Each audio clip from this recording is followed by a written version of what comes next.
میں میں نہیں بتاؤں گا، یہ بحر میں انتقال، مر گیا، جتنے چاہے شعر کہہ لیجئے اس کے اوپر، جہاں چاہے سے آپ فٹ کر لیجئے، تو آ گیا جوان ہو کے، اتنی خوبصورت غزل ہو سکتی ہے اس پر، لیکن چونکہ آپ کو شاعری نہیں آتی، فیس بک پہ آپ بیٹھے ہیں، جاہل کے جاہل رہ جائیں گے یار آپ اگر مجھے نہیں سنیں گے اور میری بات نہیں مانیں گے۔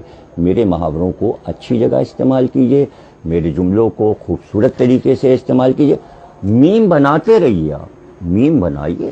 میم بنانے سے یہ ہو رہا ہے کہ جو سنجیدہ چیز نہیں سنتے وہ مزاحیہ چیز دیکھتے ہیں۔ میں اس کو مزاحیہ نہیں کہتا، یہ ان کے دماغ کا ایک اسکرو ڈھیلا ہے، تو وہ اس لائن سے کام کرنا چاہ رہے ہیں، تو چلو ادھر سے آ جاؤ، لیکن بات تو میری پہنچ رہی ہے نا، بات تو میری پہنچ رہی ہے۔ اس میں مذاق کیا ہو رہا ہے بھائی؟ کیا مذاق ہو رہا ہے اس میں؟ کس کا مذاق ہو رہا ہے؟ کیسے مذاق ہو رہا ہے؟ اگر میں نے کتابیں پڑھنا شروع کی اور میں نے مذاق اڑانا شروع کیا تو آپ کے پیروں سے زمین نکل جائے گی، جبکہ میں نے مذاق نہیں اڑایا۔ اس طرح کی حرکتیں نہ کریں، یہ میں نے دکھاوے کا غصہ کیا۔ آپ سمجھے سنجیدگی؟ نہ سنجیدہ تھوڑی۔ وہ جو میں نے انٹرویو دیا تھا نا، نہیں بتاؤں گا، وہ میں نے آپ کے ساتھ مذاق کیا تھا یار۔ اچھا اس کے بعد بتائیے کتنا اچھا انٹرویو، میں نے کتنا نرم انٹرویو اسامہ کو دیا بول میں۔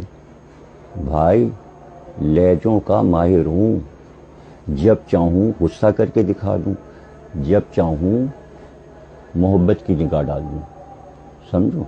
شیر کی نگاہ سے بھی دیکھتا ہوں اور ہرن کی معصوم نگاہ سے بھی دیکھتا ہوں۔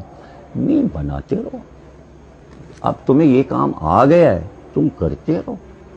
اب شیعہ سنی اس کے دیکھ کے بولے ہو رہے ہیں، پگلا رہے ہیں۔ کمنٹ کرنا نہیں آتا، کمنٹ کرنے کی تمیز نہیں ہے، وزن نہیں آتا، کہاں پر کون سی بات کہنی ہے۔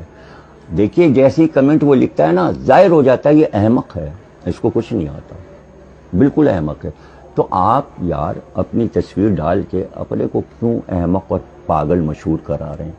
بیلنس کمنٹ دو، اچھے کمنٹ دو، اور اچھی طرف آ جاؤ، سنجیدہ ہو جاؤ، میرے ساتھ چلو گے، علم کا انبار لگ جائے گا، آنے والی دنیا میں تم ترقی کرو گے۔